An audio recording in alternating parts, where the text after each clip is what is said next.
카르마. 이 단어는 우리에게 어떤 의미를 주는가? 어떤 이는 인과응보를 말할 것이고 또 어떤 이는 윤회나 운명론을 언급할 것이다. 카르마는 산스크리트어로 행하다라는 뜻을 가진다. 이는 업보라고도 표현된다. 인간이 하는 모든 일, 즉 카르마는 원인이 되어 반드시 일정한 결과를 만들어낸다. 부처는 이를 인과응보의 법칙으로 말했다. 카르마의 법칙은 한치의 오차도 없이 작동한다. 고대부터 극소수의 성인들만이 이 비밀을 알고 있었으며 이를 통해 삶을 변화시켰다. 예수는 뿌린 대로 거두리라 라고 말하며 우리의 행동이 우리의 삶에 미치는 영향에 대해 강조했다. 그의 가르침은 용서와 사랑을 통해 긍정적인 카르마를 쌓아가야 한다는 것을 보여준다. 이 우주 속에는 우리가 풀지 못한 비밀스러운 법칙들이 존재한다. 그 중 하나가 바로 카르마의 법칙이다. 이 불가피성을 지닌 단어 앞에서 우리는 한없이 작아지기도 한다. 우주란 그 광대한 공간 속에서 우리의 삶이 자꾸 보잘것없게 느껴지기도 한다. 그러나 이 시간은 우리의 존재와 신성 그리고 내면의 진실을 깨닫는 여정이 될 것이다. 우리의 삶에 깊이 새겨진 이 법칙이 어떻게 작용하는지 그리고 이를 통해 어떻게 우리의 운명을 바꿀 수 있는지 탐구해보자. 오늘은 우주의 기묘한 작동 원리, 카르마의 신비로운 법칙에 대해 이야기해보겠다.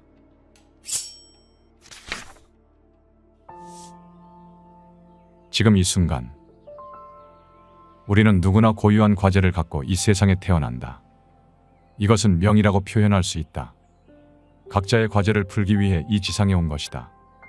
이 과제는 사람마다 천차만별이라 일률적으로 무엇이라 말할 수는 없다. 그래서 내가 가지고 온 과제가 무엇인지를 파악하는 일은 매우 중요하다. 그걸 알아야 이 생이 얼마나 소중한지를 깨닫고 지금 주어진 환경에서 무엇을 어떻게 하며 살아야 할지에 대한 답이 나오기 때문이다. 우리는 저마다 태어날 때부터 각기 다른 환경 속에서 살아간다. 그런데 그 상황은 계속해서 바뀐다. 여기서 꼭 알아야 할 것은 자신이 처한 모든 상황은 카르마 법칙에 따라 내가 스스로 선택하여 가지고 온 과제를 성공적으로 풀기 위한 최선의 상황이라는 사실이다. 그것이 좋은 상황이든 나쁜 상황이든 마찬가지이다. 카르마 법칙은 철저하게 중립적이다. 그럼에도 불구하고 대부분의 사람들은 이 법칙에 관한 정보가 부족한 탓에 카르마 법칙을 벌을 주는 법칙 정도로 이해하고 있는 것 같다. 일상에서 종종 쓰는 전생에 무슨 죄를 지었길래 라는 식의 표현만 봐도 그렇다. 하지만 카르마 법칙은 절대로 징벌을 주는 법칙이 아니다. 이 법칙은 당사자에게 그가 쌓은 수많은 카르마를 소멸하고 과제를 해결할 수 있는 최적의 조건을 만들어준다. 지금 내가 처한 상황이 아무리 힘들고 좋지 않다고 해도 거기에는 반드시 카르마 법칙이 전하려는 메시지가 있다. 예를 들어 내가 장애를 갖고 태어났거나 갑자기 불치의 병에 걸렸다고 해도 그것은 누군가를 원망하거나 탓할 일이 전혀 아니다.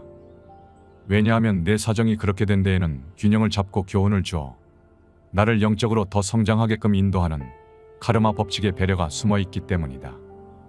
인간이 마침내 도달해야 할 최종 목적지를 향해 옳은 길로 가게끔 안내하고 있는 것이다.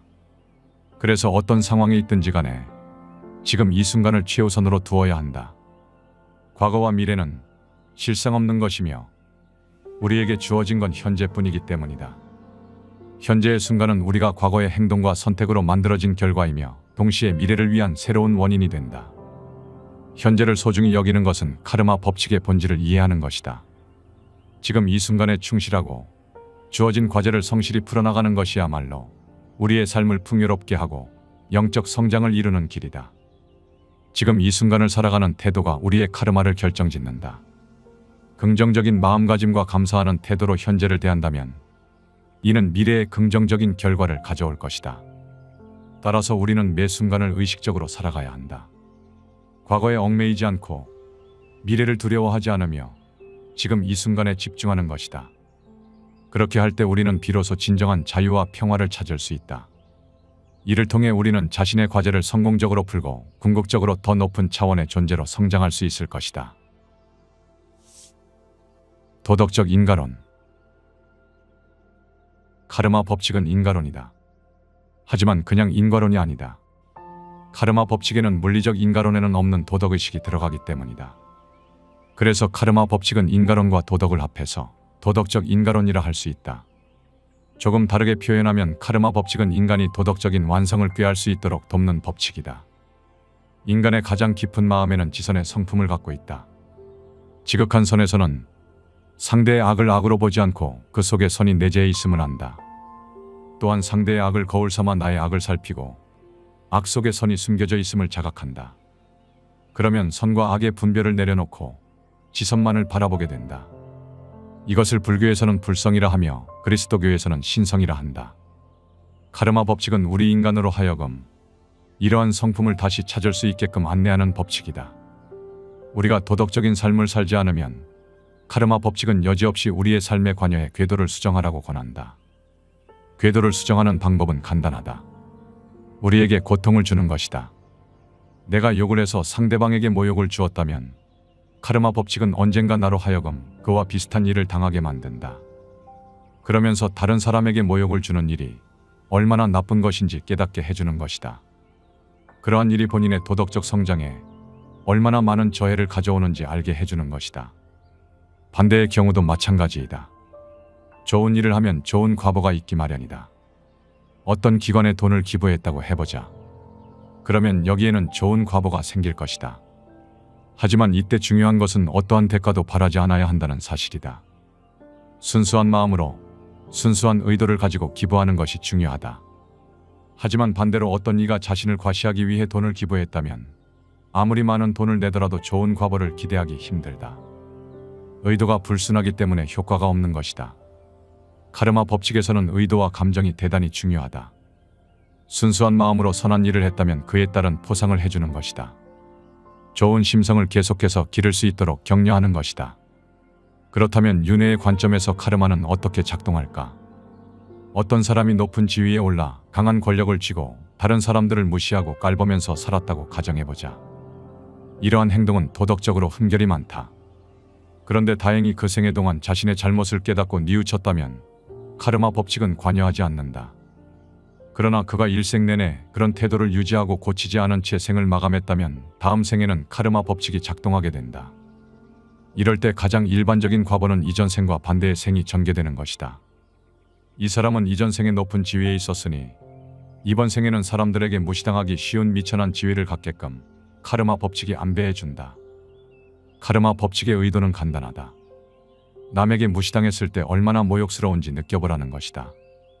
그리고 그 고통을 통해 앞으로는 타인을 괴롭히는 일을 하지 않겠다는 다짐을 하라는 것이다. 이때 당사자가 자신의 처지를 한탄하지 않고 카르마 법칙이 주는 교훈을 받아들이면 이 카르마는 자동으로 해소된다. 동시에 그 사람은 영적으로 성장한다. 인간에게는 궁극적으로 지향해야 할 목표가 있다. 그것은 자아실현, 더 나아가 자아초월이다. 여기서 매우 중요시되는 것이 도덕성의 완성이다. 우리가 인간으로서 도덕성을 제대로 갖추지 않는다면 아무리 돈을 많이 갖고 있다 한들 또 아무리 막강한 권력을 갖고 있다 한들 무슨 의미가 있겠는가. 도덕성의 완성은 곧 인격의 완성을 의미한다. 하지만 만일 우리가 이 길로 가지 않으면 그때 카르마 법칙은 여지없이 개입한다. 이 경우 카르마 법칙은 우리에게 고통을 선사하며 그 고통을 통해 내가 지금 하는 일이 잘못되었다는 사실을 알려주게 된다. 우리의 도덕적 일탈은 카르마 법칙이 여지없이 우리의 삶 안으로 들어오게 하는 스위치인 셈이다. 자유의지와 결정론. 모든 것은 전생에 있었던 일에 따라 발생하는 것이니 다 결정된 게 아니냐는 질문이 있을 수 있다. 그러나 카르마 법칙은 결정론이 아니라 인가론이다. 이것은 자유의지와 결정론의 문제와 직결된다. 카르마 법칙에 따르면 인간이 겪는 모든 사안에는 원인이 있는데 그와 동시에 인간은 자유의지를 가지고 있다. 카르마 법칙에 따라 나에게는 어떤 일이 생기게끔 계획되어 있다. 그러나 그렇다 하더라도 인간은 자신의 자유의지로 그 일을 피할 수 있다. 예를 들어 전생에 어떤 사람에게 죽임을 당했다. 카르마 법칙으로만 따지면 나는 이번 생에 그 카르마를 되갚기 위해 그를 죽일 수 있다. 그래서 이번 생에 그를 죽일 수 있는 환경이 자연스럽게 생기게 된다. 그러나 더 이상의 카르마가 생기는 일을 종식해야겠다는 결정을 하고 내 자유의지를 사용하여 전생의 원수를 죽이는 일을 포기한다. 여기서 한 걸음 더 나아가서 그 원수를 용서할 수도 있다. 그러면 그와 얽혀있는 카르마는 소멸하게 된다. 이것이 바로 우리가 자유의지를 활용하여 카르마를 넘어서는 것이다. 하지만 어떤 문제의 발생에 대해 말할 때 자유의지와 결정론 중 하나만을 택해 설명하는 것은 문제가 있다. 왜냐하면 각 사안마다 그 결정된 정도와 자유로운 정도가 다르기 때문이다. 어떤 사안은 확고하게 결정되어 있기 때문에 절대로 바꾸지 못한다. 그런가 하면 어떤 사안은 본인이 자유의지를 가지고 바꿀 수 있는 여지가 있다. 줄에 묶여있는 강아지를 생각해보자. 그 강아지는 줄의 길이 안에서는 자유롭게 돌아다닐 수 있다. 그러나 이는 제한된 자유이다. 그 줄 너머로는 갈 수 없기 때문이다. 우리의 상황도 마찬가지다. 일정한 범위 안에서는 자유롭지만 그 이상은 안 되는 자유도 있다. 줄의 길이에 따라 자유로운 정도가 결정되는 것이다. 어떤 경우에는 상황을 통째로 바꿀 수 있는가 하면 어떤 경우에는 아무리 피하려 해도 피할 수 없는 일이 있는 것이다. 그런 일은 내가 카르마로 이미 깊이 새겨놓은 것이기 때문에 결코 바꿀 수 없다. 따라서 그러한 일들을 피하거나 저항하기보다는 기꺼이 받아들이고 수용하는 것이 바람직하다. 그런데 여기서 우리가 놓쳐서는 안 되는 사실이 있다. 이번 생의 삶에서 여러 사건들이 정해져 있다는 사실보다 더 중요한 게 있기 때문이다. 그것은 우리가 왜 이렇게 정해놓고 지상에 왔느냐는 것이다. 그 의도가 무엇일까? 답은 간단하다. 우리는 태어나기 전에 우리의 영적 성장에 도움이 될 만한 환경을 계획한다. 영적으로 성장하기 위해 여러 사건을 세팅하는 것이다. 따라서 우리는 이들 사건이 이미 결정되어 있느냐, 아니냐를 따질 게 아니라 해당 사건들을 통해 무엇을 배울 것인가에 초점을 맞추어 접근해야 한다. 바로 이것이 우리가 영적으로 성장하는 길인 동시에 자유의지가 부여된 반결정론, 카르마의 법칙이 지향하는 바이다. 우리는 왜 사는가? 이 질문은 대단히 거창해 보인다. 그러나 우리가 한 번쯤은 던져보았을 중요한 질문이기도 하다. 우리가 이 세상에 태어나는 이유는 각자 풀어야 할 과제가 있기 때문이라고 했다. 우리가 일상생활을 하다 보면 이 생만 존재한다고 생각하기 쉽다. 예를 들어 이번 생에 남자로 태어나 인생의 전반부에는 공부만 하다가 30대 중반의 교수가 되어 그렇게 70여 년을 살아온 노인이 있다. 그는 그것이 마치 그의 전부인 것처럼 느껴진다. 이것과 다른 그 자신은 전혀 생각나지 않는다. 당신도 마찬가지일 것이다. 그러나 이는 이번 한 생만 보는 제한적인 시각이다.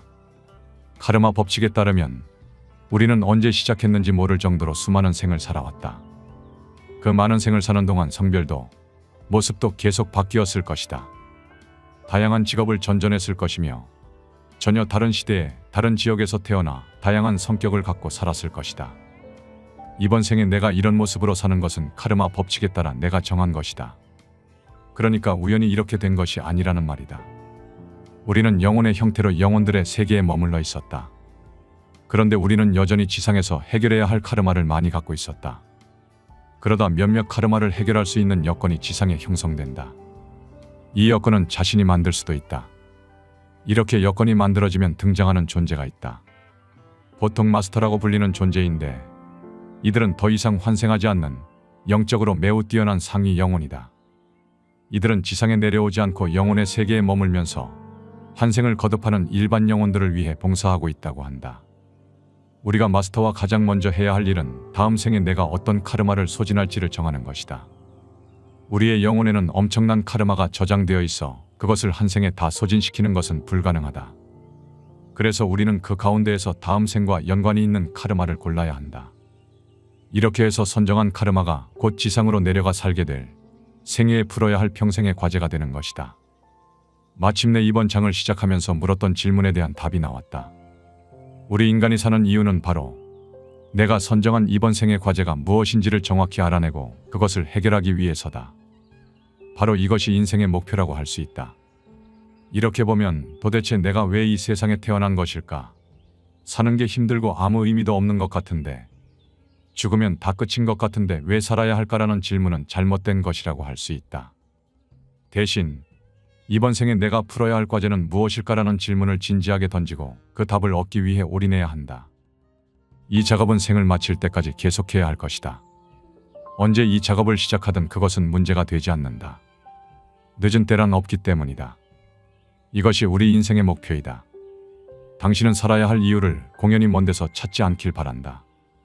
우리가 살아야 할 이유는 이미 우리의 영혼 안에 정보 형태로 저장되어 있으니 자신을 반추해보면 충분히 찾을 수 있다. 조금만 주의를 기울이면 이내 발견할 수 있다. 우리의 고향. 대부분의 사람들은 이 지상에 물질적인 세계만 존재한다고 생각한다.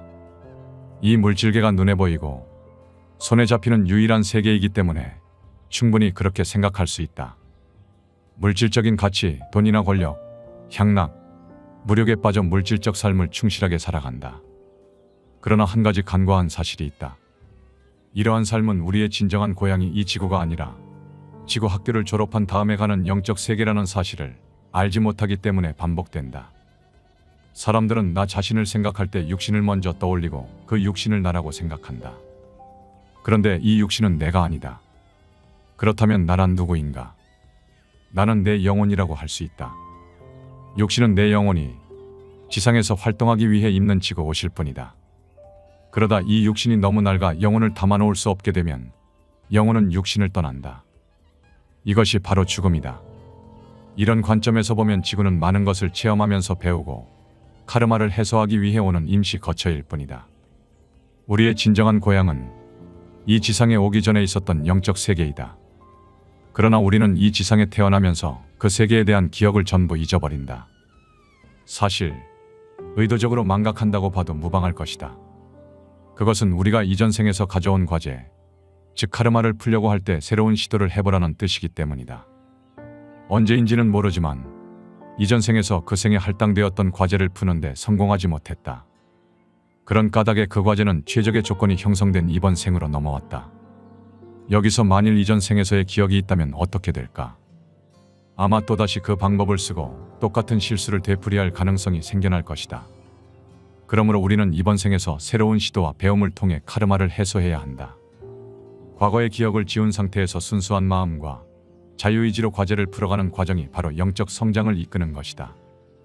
지구에서의 삶은 단지 임시 거처일 뿐이며 우리는 여기서 배움을 통해 더 높은 차원의 존재로 나아가는 여정을 걸어가고 있는 것이다. 영상의 일부 내용은 책, 너무 늦기 전에 들어야 할 카르마 강의와 지식의 서재 개인 견해를 담았다. 신은 카르마를 통해 인간이 원래 지니고 있는 신성을 찾을 때까지 인간을 돌보아 준다고 했다. 즉, 카르마는 우리를 징벌하기 위한 법칙 따위가 아니라는 것이다. 카르마는 항상 우리 편에 서 있다. 당신이 지금 매우 힘든 상황에 처해 있다고 하더라도 관점을 바꿔보자. 이것은 카르마의 법칙이 당신을 좋은 방향으로 이끌기 위해 최적의 조건을 만들어준 것이라고 보는 것이다. 그리고 이는 당신이 선택한 하나의 시련이자 영적 성장을 위한 과정이라고 말이다.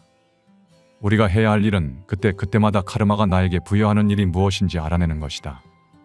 물론 그것을 알아내지 못하고 실수를 반복할 수도 있다. 하지만 전혀 낙담할 필요가 없다. 기회는 다시 찾아오기 때문이다. 카르마 법칙이 환경을 수정해서 우리에게 또다시 기회를 줄 것이기 때문이다. 삶의 여정을 따라가다 보면 언젠가 카르마가 전하고자 하는 깊은 의미를 깨닫게 될 것이다. 그 의미를 깨닫는 순간 우리는 한층 더 성장하게 된다. 당신은 자신의 카르마가 무엇인지 알고 싶은가?